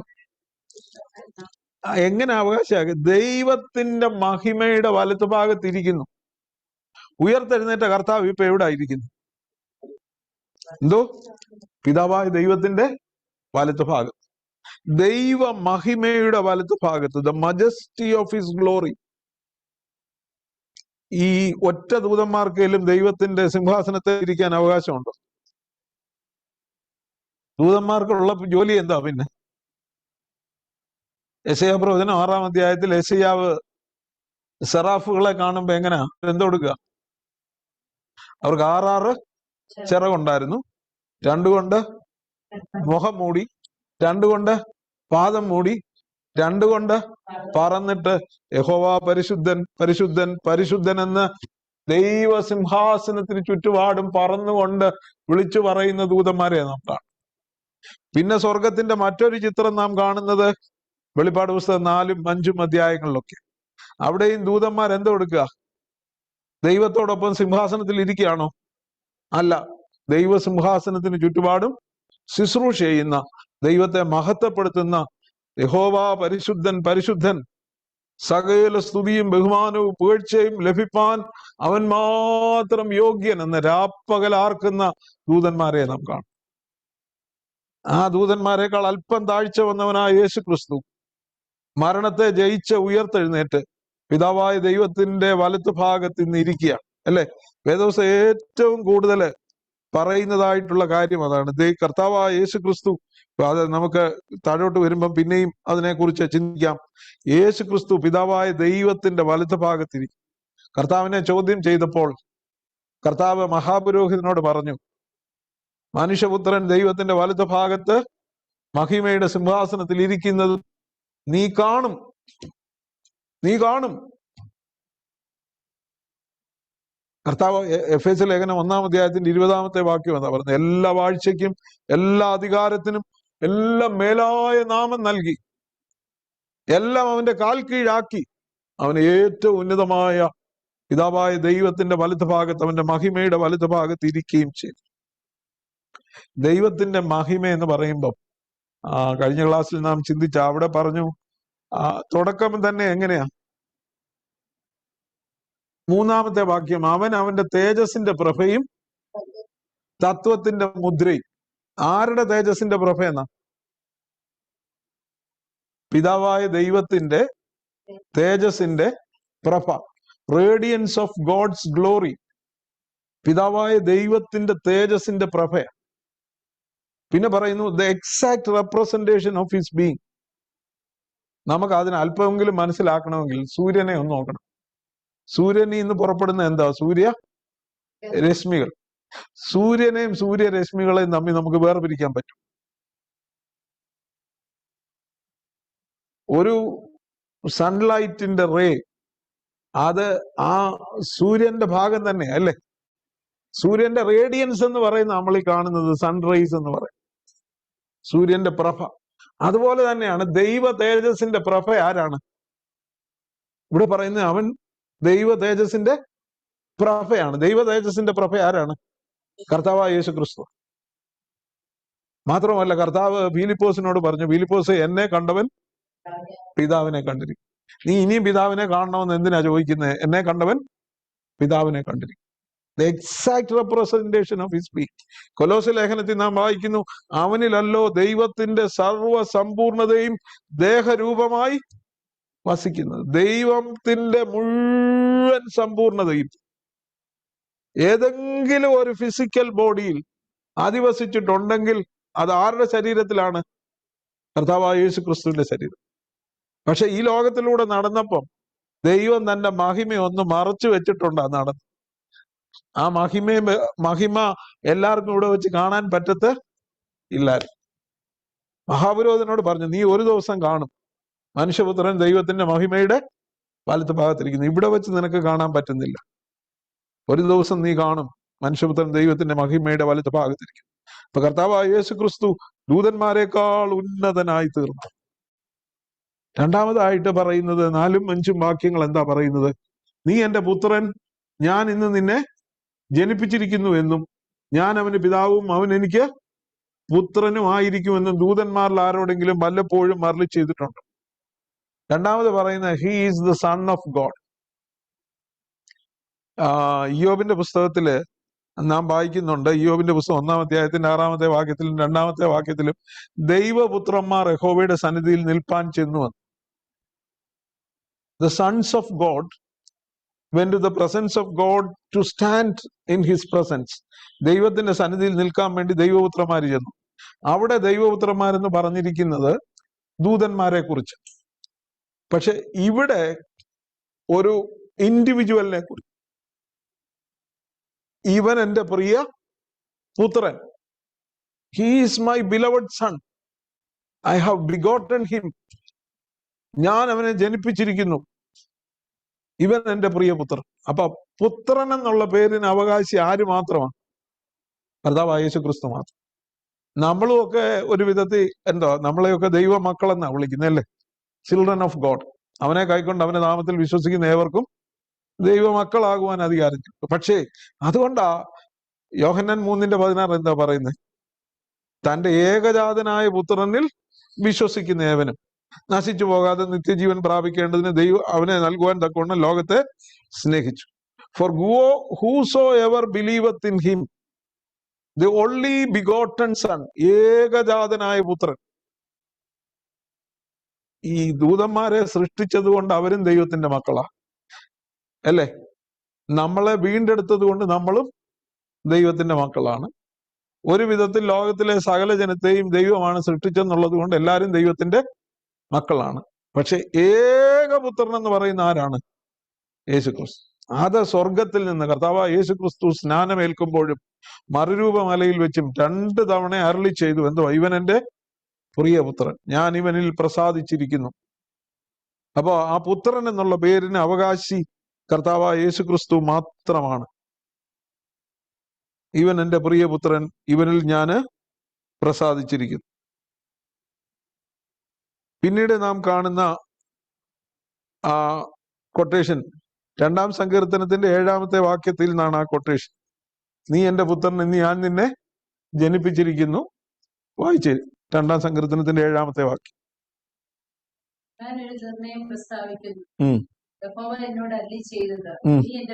നീ എന്റെ പുത്രൻ, ചോദിച്ചു കൊള്ളുക, ഞാൻ നിനക്ക് ജാതികളെ അവകാശമായി ഭൂമിയുടെ അറ്റങ്ങളെ കൈവശമായി തരും. നീ എന്റെ പുത്രൻ, ഇന്ന് ഞാൻ നിന്നെ ജനിപ്പിച്ചിരിക്കുന്നു, എന്നോട് ചോദിച്ചു കൊള്ളുക, ഞാൻ നിനക്ക് ജാതികളെ അവകാശമായും ഭൂമിയുടെ അറ്റങ്ങളെ കൈവശമായും തരും. അപ്പോ 2-ാം സങ്കീർത്തനത്തിൽ നിന്നുള്ള കൊട്ടേഷനാണ്. 7 കൊട്ടേഷൻസ് അവിടെ താഴോട്ടുള്ള വാക്യങ്ങളിൽ ഉപയോഗിച്ചിട്ടുണ്ട്. അതെല്ലാം സെപ്റ്റുഅജന്റ് ഭാഷാന്തരത്തിൽ നിന്നാണ് ഉപയോഗിച്ചിരിക്കുന്നത്.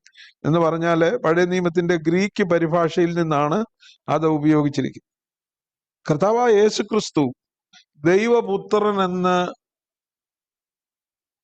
തെളിയിച്ചതിനെ കുറിച്ച് റോമാലേഖനം 1-ാം അധ്യായത്തിന്റെ 4-ാമത്തെ വാക്യത്തിൽ നാം വായിക്കും. റോമർ 1:4 നമ്മൾ റോമാലേഖനം പഠിച്ചപ്പോഴും ആ ഭാഗം ചിന്തിച്ചതാണ്. റോമർ 1:4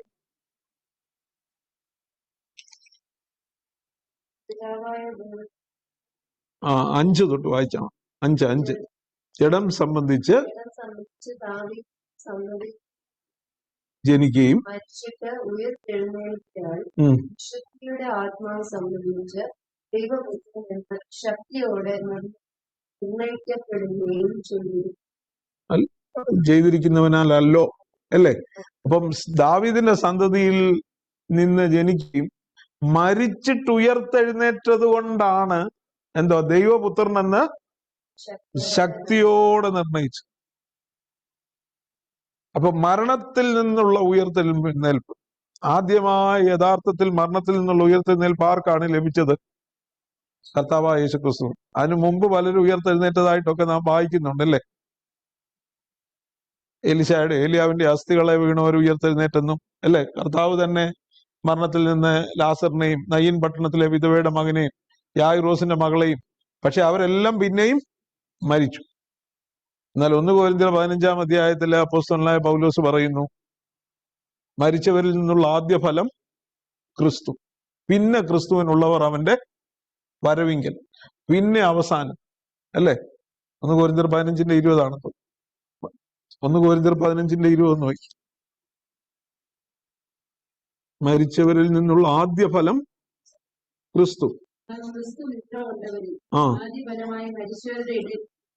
ഉയർത്തെഴുന്നേറ്റിരിക്കുന്നു. മനുഷ്യൻ മൂലം മരണം ഉണ്ടാകിയാൽ മനുഷ്യരുടെ പുനരുത്ഥാനവും മനുഷ്യൻ മൂലം എല്ലാവരും ജീവിപ്പിക്കപ്പെടും. ഓരോരുത്തരും താങ്കാന്റെ തിരയിലെത്തണം. ആദ്യ ഫലം ക്രിസ്തു, ക്രിസ്തുവിനുള്ളവർ അവന്റെ വരവിങ്കൽ. ആദ്യ ഫലം ക്രിസ്തു, പിന്നെ ക്രിസ്തുവിനുള്ളവർ അവന്റെ വരവിങ്കൽ. അപ്പൊ മരിച്ചവരുടെ ഇടയിൽ നിന്ന് ഉയർത്തെഴുന്നേറ്റിരിക്കാൻ ദൈവപുത്രൻ എന്ന ശക്തിയോട് നിർണയിക്കുകയും ചെയ്തു. കർത്താവായ യേശു ക്രിസ്തു ഈ ലോകത്തിൽ മനുഷ്യനായിട്ട് ജീവിച്ചപ്പോൾ തന്റെ മഹത്വം, മുമ്പ് ഞാൻ പറഞ്ഞ പോലെ, he veiled his glory while he was on this earth. താനെ തന്റെ മഹത്വം ഈ ഭൂമിയിൽ മറച്ചു വെച്ചിരുന്നു. എന്നാലും കർത്താവ് യോഹന്നാന്റെ സുവിശേഷം 17-ാം അധ്യായത്തിൽ പ്രാർത്ഥിക്കുന്ന ഒരു പ്രാർത്ഥനയുണ്ട്.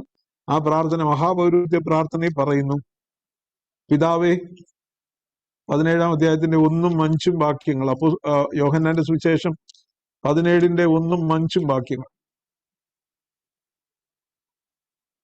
ഇത് സംസാരിച്ചിട്ട് യേശു സ്വർഗത്തേക്ക് നോക്കി പറഞ്ഞത് എന്തെന്നാൽ, പിതാവേ, നാഴിക വന്നിരിക്കുന്നു, നിന്റെ പുത്രൻ നിന്നെ മഹത്വപ്പെടുത്തേണ്ടതിന് പുത്രനെ മഹത്വപ്പെടുത്തണമേ. 5-ാമത്തെ വാക്യം, ഇപ്പോൾ പിതാവേ, ലോകം ഉണ്ടാകും മുമ്പേ എനിക്ക് നിന്റെ അടുക്കൽ ഉണ്ടായിരുന്ന മഹത്വത്തിൽ എന്നെ നിന്റെ അടുക്കൽ മഹത്വപ്പെടുത്തണം എന്ന് പറഞ്ഞാൽ, before the foundation of the world the glory I had before you. ദൈവമേ, ലോകത്തിന്റെ സ്ഥാപനത്തിന് മുമ്പേ എനിക്ക് നിന്റെ മുമ്പിൽ ഉണ്ടായിരുന്ന മഹത്വത്തിലേക്ക്, get me back to that glory, എന്നെ ആ മഹത്വത്തിലേക്ക് തിരികെ പ്രവേശിക്കണം. ഈ ലോകത്തിലായിരുന്നപ്പം കർത്താവ് ആ മഹത്വമൊക്കെ വെടിഞ്ഞു, മഹിമയൊക്കെ വെടിഞ്ഞു, തന്നെത്താൻ ഒഴിച്ചു, വേഷത്തിൽ മനുഷ്യനായി തന്റെ മഹത്വം മറച്ചു വെച്ച് ഈ ലോകത്തിൽ നമുക്ക് വേണ്ടി, എന്തിനു വേണ്ടിയാ? മരണം ആസ്വദിപ്പാൻ, എല്ലാവർക്കും വേണ്ടി മരണം ആസ്വദിപ്പാൻ കർത്താവ് ഈ ലോകത്തിലേക്ക് വന്നു. ആ കർത്താവായ യേശു ക്രിസ്തു മരണത്തെ ജയിച്ചുയർത്തെഴുന്നേറ്റ് പിതാവായ ദൈവത്തിന്റെ വലതുഭാഗത്ത് ഇരിക്കുന്നു. രണ്ടാമത് പിന്നെ നാം കാണുന്നതായിട്ടുള്ള കൊട്ടേഷൻ, അവിടുത്തെ ഉദ്ധരണി എന്ന് പറയുന്നത് ആദ്യജാതൻ എന്നുള്ളതാണ്. അത് ശലോമോനെ കുറിച്ചും പറയുന്നതായിട്ടുള്ള സങ്കീർത്തനം 89-27 എന്ന് വായിച്ചു. 89-ന്റെ ഒരു 25-ഓ 24 തൊട്ടുള്ള വാക്യം വായിക്കണം, അതിന്റെ കോണ്ടെക്സ്റ്റ് പിന്നെയും കിട്ടാനായിട്ട്.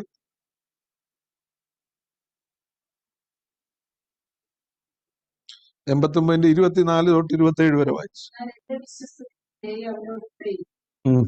എന്റെ നാമത്തിൽ അവന്റെ അവന്റെ കയ്യെ ഞാൻ സംരക്ഷിക്കും, എന്റെ വലം കയ്യെ നദികളുടെ മേലും ആറാക്കും.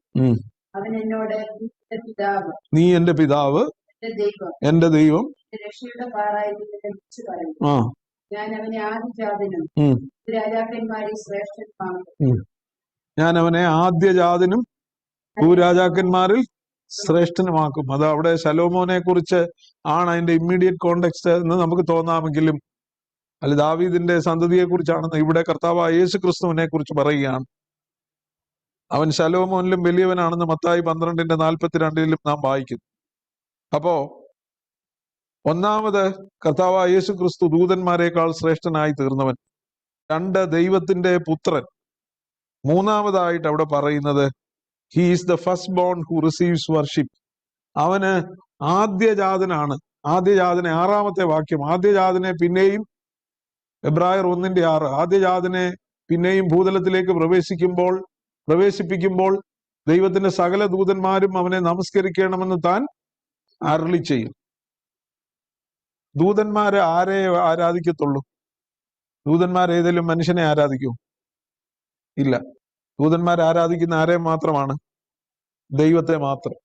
അപ്പോ ദൈവം കൽപ്പിച്ചു, ഞാൻ എന്റെ പുത്രനെ ഭൂതലത്തിലേക്ക് പ്രവേശിക്കുമ്പോൾ സകല ദൂതന്മാരും അവനെ ആരാധിക്കണം. 97-ാം സങ്കീർത്തനത്തിന്റെ 7-ാമത്തെ വാക്യം വായിച്ചു.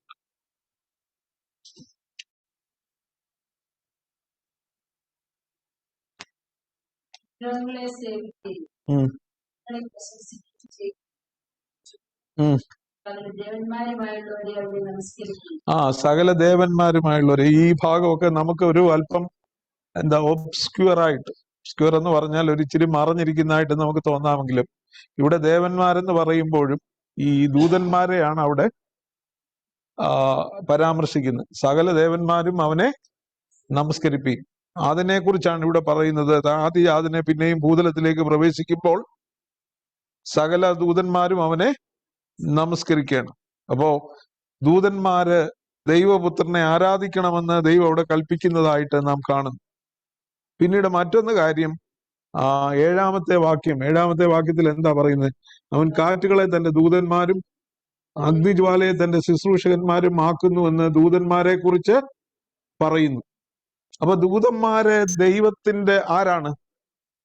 കർത്താവായ യേശു ക്രിസ്തുവിനെ ശുശ്രൂഷിച്ചവനാണ്. ഇവിടെ യഹൂദ ക്രിസ്ത്യാനികളോടാണ് പറയുന്നത്. ആദ്യം ഓർക്കണം, യഹൂദ ക്രിസ്ത്യാനികളെ സംബന്ധിച്ചിടത്തോളം അവർക്ക് ദൂതന്മാരാണ് ദൈവം കഴിഞ്ഞാൽ ഏറ്റവും ഉന്നതരായിട്ടുള്ള ആളുകൾ. അവരോട് പറയുകയാണ്, കർത്താവായ യേശു ക്രിസ്തു ദൂതന്മാരെക്കാളും ശ്രേഷ്ഠനാണ്. പിന്നെ പറയുന്നു അവൻ ദൈവത്തിന്റെ പുത്രനാണ്. പിന്നെ പറയുന്നു അവനെ സകല ദൂതന്മാരും ആരാധിക്കണമെന്ന് ദൈവം തന്നെ കൽപ്പിച്ചിട്ടുണ്ട്. പിന്നെ പറയുകയാണ് ദൂതന്മാർ അവനെ ശുശ്രൂഷിച്ചു. 104 സങ്കീർത്തനത്തിന്റെ 4-ാമത്തെ വാക്യം, 104:4. കാറ്റുകളെ തന്റെ ദൂതന്മാരും അഗ്നിജ്വാലയെ തന്റെ ആക്കുന്നു. കാറ്റെന്നുള്ള വാക്കിനും ആത്മാവെന്നുള്ള വാക്കിനും എബ്രായ ഗ്രീക്ക് ഭാഷകളിൽ ഒരേ പദം തന്നെയാണ് അല്ലെ? എബ്രായ ലാംഗ്വേജിൽ ഉപയോഗിച്ചിരിക്കുന്ന റൂഹ് എന്നുള്ള വാക്ക് അല്ലെ? അതിൽ നിന്നാണ് സുറിയാനിയിൽ റൂഹ എന്നുള്ള പദം. റൂഹ് എന്ന് പറഞ്ഞാലും വിൻഡ് എന്നുള്ള അർത്ഥത്തിൽ തന്നെ, കാറ്റെന്നുള്ള അർത്ഥത്തിൽ. കർത്താവ് നിക്കോദിമോസിനോട് സംസാരിക്കുമ്പോൾ യോഹന്നാന്റെ സുവിശേഷം 3-ാം അധ്യായത്തിൽ പറയുന്നു, ആത്മാവിനാൽ ജനിച്ചത് ആത്മാവാകുന്നു, ജഡത്തിൽ നിന്ന് ജനിച്ചത് ജഡമാകുന്നു എന്ന് പറഞ്ഞേച്ച് പറയുന്നു, കാറ്റ് തനിക്ക് ഇഷ്ടമുള്ളിടത്തേക്ക് ഊതുന്നു. കാറ്റെന്നുള്ള വാക്കാണ് അവിടെ ഉപയോഗിച്ചിരിക്കുന്നത്. ആത്മാവിനെ അപ്പൊ എന്തിനോട് തുല്യപ്പെടുത്തിയിരിക്കുന്നു? കാറ്റിനോട്. ഇവിടെ കാറ്റുകളെ തന്റെ ദൂതന്മാരും അഗ്നിജ്വാലയെ തന്റെ ശുശ്രൂഷൻ. അപ്പൊ ദൂതന്മാര് സ്പിരിറ്റ്സ് ആണ്, സ്പിരിറ്റ്സ് ബീങ്സ്. ഇച്ചിരി മനസ്സിലാക്കാൻ ചിലപ്പോൾ നമുക്കൊരു ഇച്ചിരി ബുദ്ധിമുട്ട് തോന്നിയേക്കാമെങ്കിലും മനസ്സിലാക്കേണ്ടത് ആവശ്യം തന്നെയാണ്. ദൂതന്മാരും ആത്മീക ജീവികളാണ്. ആത്മീക ജീവികളുടെ ഒരു പ്രത്യേകത, അവർക്ക് എന്തോ ഇല്ല, ശരീരമില്ല. Spirit beings do not have bodies. പക്ഷെ അവർക്ക് ശരീരം ധരിക്കാം. എപ്പോഴാ? ഏതെങ്കിലും ആവശ്യത്തിന്. ഇപ്പം സിംസന്റെ മാതാപിതാക്കൾ മനോഹയും ഭാര്യയും അവര് ദൂതന്മാരെ കണ്ടു എന്നാ പറഞ്ഞു അല്ലേ? ദൂതന്മാര് പലതാണ്. ദൂതന്മാര് അബ്രഹാമിന്റെ ഭവനത്തിൽ വന്ന് സാറായും അബ്രഹാമും അവരെ സൽക്കരിച്ചു. അപ്പൊ അവര് ശരീരം ധരിച്ച അന്നേരം വരും. എന്നാൽ നമ്മുടെ കർത്താവായ യേശു ക്രിസ്തു ഈ ലോകത്തിലായിരുന്നപ്പോ ദൂതന്മാര് 2 തവണ യേശുവിനെ ശുശ്രൂഷിച്ചിട്ടുണ്ട്. എപ്പോഴൊക്കെയാ? മത്തായിയുടെ സുവിശേഷം 4-ാം അധ്യായത്തിന്റെ 11-ാമത്തെ വാക്യവും ലൂക്കോസിന്റെ സുവിശേഷം 22:43. രണ്ടും നമുക്കറിയാവുന്ന ഭാഗം. മത്തായി 4:11. 40 ദിവസം കർത്താവ് മരുഭൂമിയിൽ ഉപവസിച്ച് പിശാച് അവനെ വിട്ടുപോയി, ദൂതന്മാർ അടുത്തു വന്നവനെ ശുശ്രൂഷിച്ചു. ഇനി ലൂക്കോസ് 22:43. അവിടെ കർത്താവായ യേശു ക്രിസ്തു ഗത്സമന തോട്ടത്തിൽ പ്രാർത്ഥിക്കുകയാണ്. അവനെ ശക്തിപ്പെടുത്തുവാൻ സ്വർഗത്തിൽ നിന്നൊരു ദൂതൻ അവന് പ്രത്യക്ഷനായി. അപ്പൊ കർത്താവിനെ ശുശ്രൂഷിപ്പാനായിട്ട് ദൂതന്മാര് വന്ന് കർത്താവിനെ ശുശ്രൂഷിച്ചതായിട്ട് നാം കാണുന്നു. ദൂതന്മാര് കർത്താവിനെ ആരാധിച്ചു, ദൂതന്മാര് കർത്താവിനെ ശുശ്രൂഷിച്ചു. ഓർക്കുക, യഹൂദ ക്രിസ്ത്യാനികളോട് പറയുകയാണ്, അവൻ ദൂതന്മാരെക്കാൾ ശ്രേഷ്ഠനാണ്, അവൻ ദൈവത്തിന്റെ പുത്രനാണ്, ദൂതന്മാർ അവനെ ആരാധിച്ചു. ഇവിടെ പറയുന്നു ദൂതന്മാർ അവനെ ശുശ്രൂഷിക്കുന്നു. ഇനി മറ്റൊന്ന് പറയുന്നത് അവന്റെ സിംഹാസനം എന്നേക്കും ഉള്ളത്. അടുത്തത് 8-ാമത്തെ വാക്യം, പുത്രനോട് ദൈവമേ നിന്റെ സിംഹാസനം എന്നും എന്നേക്കും ഉള്ളത്, നിന്റെ രാജത്വത്തിന്റെ ചെങ്കോൽ നേരുള്ള ചെങ്കോൾ. His throne is everlasting throne. അവന്റെ സിംഹാസനം is enthroned and anointed for ever. എന്നേക്കുമുള്ള സിംഹാസനത്തിൽ ഇരിക്കുന്നവനായിട്ടുള്ള ദൈവം. മുമ്പേ പറഞ്ഞ പോലെ ദൂതന്മാരാരും സിംഹാസനത്തിൽ ഇരിക്കുന്നില്ല. പിന്നെ ഈ സിംഹാസനത്തിൽ ഇരിക്കുന്ന ആര് മാത്രമാണ്? പിതാവായ ദൈവവും പിതാവിന്റെ വലതുഭാഗത്ത് പുത്രനായ യേശു ക്രിസ്തു. ഇനി ചിലർക്ക് കൂടെ ഒരു അവകാശം കൊടുക്കുന്നുണ്ട്. ആർക്കൊക്കെ?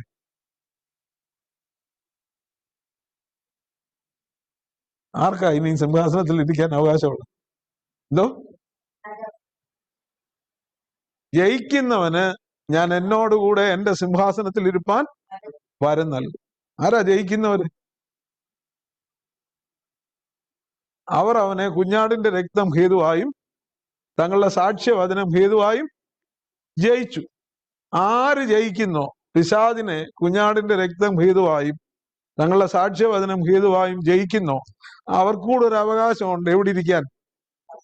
ദൈവത്തിന്റെ സിംഹാസനത്തിൽ. പിതാവായ ദൈവത്തിന്റെ വലതുഭാഗത്ത് പുത്രനായ യേശു ക്രിസ്തു ഇരിക്കുന്നിടത്ത് കർത്താവ് പറയുന്നു, ജയിക്കുന്നവന് ഞാൻ എന്നോടുകൂടെ ഇരിപ്പാൻ വരം നൽകും. കുഞ്ഞാടിന്റെ രക്തത്താലും തങ്ങളുടെ സാക്ഷ്യവചനം ഹേതുവാലും ജയിച്ചവരെ കർത്താവായ യേശു ക്രിസ്തു തന്നോടുകൂടെ തന്റെ സിംഹാസനത്തിൽ ഇരുത്തും. പക്ഷെ ഒരു ദൂതനെ അവിടെ ഇരുത്തത്തില്ല.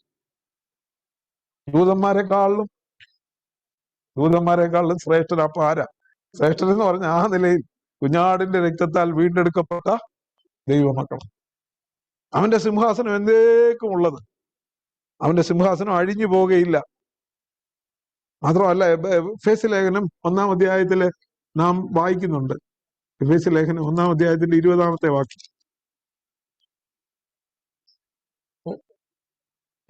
അങ്ങനെ അവൻ ക്രിസ്തുവിലും വ്യാപരിച്ച് അവനെ മരിച്ചവരുടെ ഇടയിൽ നിന്ന് ഉയർപ്പിക്കുകയും സ്വർഗത്തിൽ തന്റെ വലത്തുഭാഗത്ത് എല്ലാ വാഴ്ചയ്ക്കും അധികാരത്തിനും ശക്തിക്കും കർത്തൃത്വത്തിനും ഈ ലോകത്തിൽ മാത്രമല്ല വരുവാനുള്ളതിലും വിളിക്കപ്പെടുന്ന സകല നാമത്തിനും അത്യന്തം മീതെ ഇരുത്തുകയും സർവവും അവന്റെ കാൽ കീഴാക്കി വെച്ച് അവനും സർവത്തിനും മീതെ തലയാക്കി എല്ലാറ്റിലും എല്ലാം നിറയ്ക്കുന്നവന്റെ നിറവായിരിക്കുന്ന അവന്റെ ശരീരമായ സഭയ്ക്ക്, ഇത് കർത്താവായ യേശു ക്രിസ്തുവിനെ കുറിച്ച്, മരിച്ചവരുടെ ഇടയിൽ നിന്ന് ഉയർത്തെഴുന്നേൽപ്പിക്കുക മാത്രമല്ല, സ്വർഗത്തിൽ തന്റെ വലതുഭാഗത്ത് എല്ലാ വാഴ്ചയ്ക്കും എല്ലാ അധികാരത്തിനും എല്ലാ ശക്തിക്കും കർത്തൃത്വത്തിനും പവേഴ്സ്, പ്രിൻസിപ്പാലിറ്റീസ് ആൻഡ് റൂളേഴ്സ് എല്ലാറ്റിനും ഉന്നതമായി കർത്താവായ യേശു ക്രിസ്തുവിനെ ഉയർത്തി സകല നാമത്തിനും മേലായ നാമം അവന് നൽകി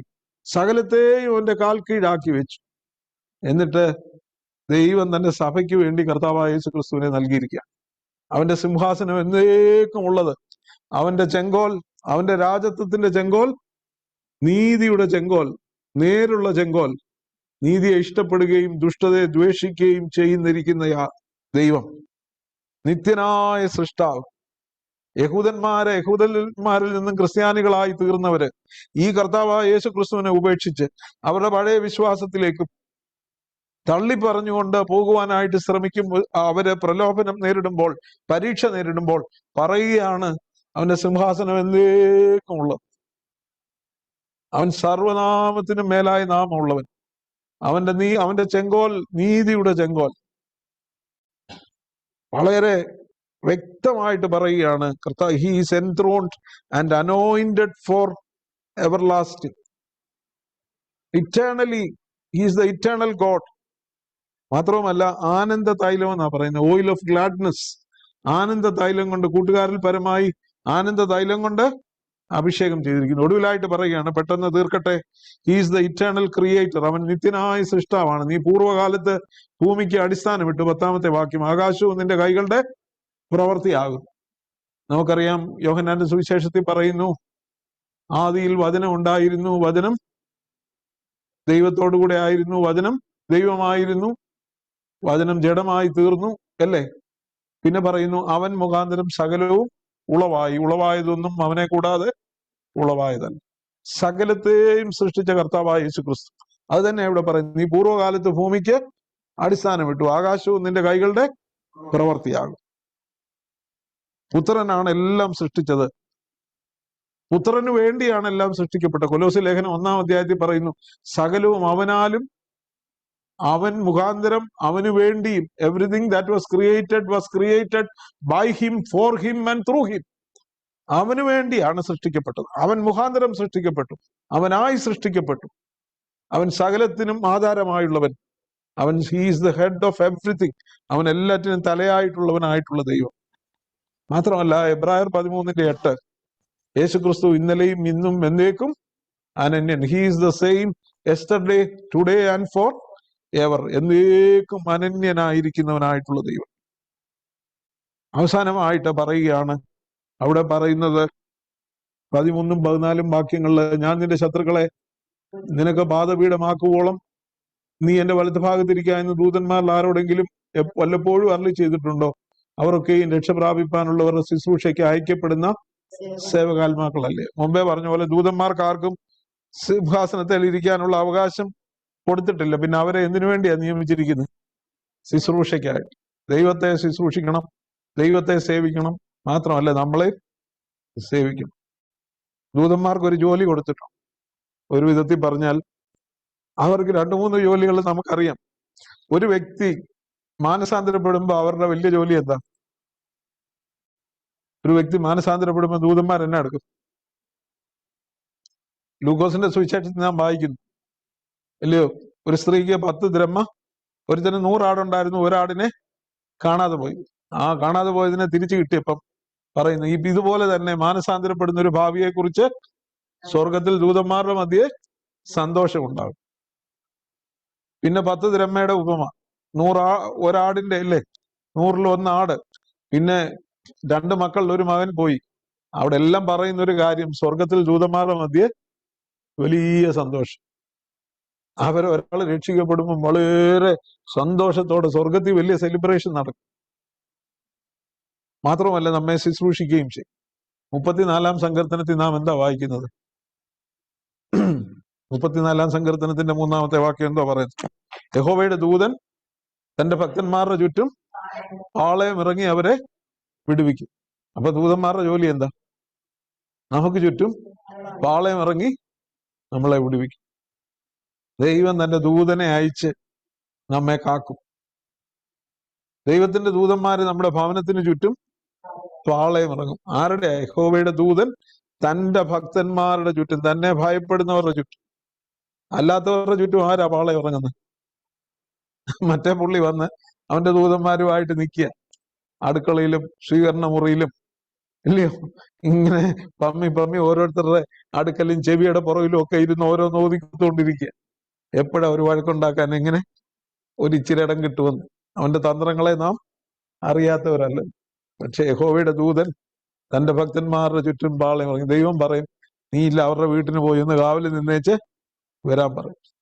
ഇവിടുത്തെ ബ്ലാക്ക് ക്യാറ്റ് കമാൻഡോസിനേക്കാളും വലിയ ആർമിയെക്കാളിലും ഒക്കെ ഒരു ദൂതൻ ഒരു രാത്രി കൊണ്ട് അശൂർ പാളയത്തിൽ 1,85,000 പേരെ കൊന്നു. ഒരു ദൂതന്റെ ആവശ്യമുണ്ടോ നമ്മുടെ വീടൊന്ന് കാവലി? ഒരു ദൂതന്റെ ആവശ്യമില്ല. പക്ഷെ ദൂതന്മാരോട് കൽപ്പിക്കുമെന്നാണ്, നിന്റെ കാൽ കല്ലിൽ തട്ടിപ്പോകാതിരിപ്പാൻ തക്കവണ്ണം അവൻ തന്റെ ദൂതന്മാരോട് കൽപ്പിക്കും, അവർ നിന്നെ കൈകളിൽ വഹിച്ചുകൊള്ളും. ബാലസിംഹത്തെയും പെരുമ്പാമ്പിനെയും നീ മെതിച്ചു കളയും. പ്രിയമുള്ളവർ, എത്ര വലിയ വാഗ്ദത്തം! രക്ഷ പ്രാപിപ്പാനിരിക്കുന്നവരുടെ സേവകാത്മാക്കൾ. Angels are ministering spirits of those who are to inherit salvation. രക്ഷ പ്രാപിപ്പാനിരിക്കുന്നവരുടെ സേവകാത്മാക്കൾ. കർത്താവായ യേശുക്രിസ്തു ഏറ്റവും ഉന്നതനായി തീർന്നതുകൊണ്ട്, അവൻ ദൈവത്തിന്റെ പുത്രൻ, ദൂതന്മാരെക്കാൾ ശ്രേഷ്ഠനായി തീർന്നവൻ, പിന്നെ അവന്റെ സിംഹാസനം എന്നേക്കും ഉള്ളത്. ദൂതന്മാരവനെ ആരാധിക്കുന്നു, ദൂതന്മാരവനെ ശുശ്രൂഷിക്കുന്നു. മാത്രമല്ല, കർത്താവായ യേശുക്രിസ്തുവിനെ ദൂതന്മാരെ ശുശ്രൂഷിക്കുന്നത് കൊണ്ട് അവനോടൊപ്പം സകല അവകാശവും യേശുക്രിസ്തുവിലൂടെ നമുക്ക് ലഭിച്ചതുകൊണ്ട് ദൂതന്മാരെ നമ്മെയും ശുശ്രൂഷിക്കും. ആ കർത്താവിന്റെ കരങ്ങളിൽ നമ്മെ തന്നെ ഒന്ന് ഏൽപ്പിച്ചു കൊടുക്കാം. എത്ര അനുഗ്രഹീതമായ അനുഭവം! അനുഭവത്തിലേക്ക് ദൈവത്തിന്റെ പരിശുദ്ധാത്മാവ് നമ്മെ വഴി നടത്തട്ടെ എന്ന് പ്രാർത്ഥിച്ചുകൊണ്ട് ഞാൻ എൻ്റെ വാക്കുകളെ അവസാനിപ്പിക്കുന്നു.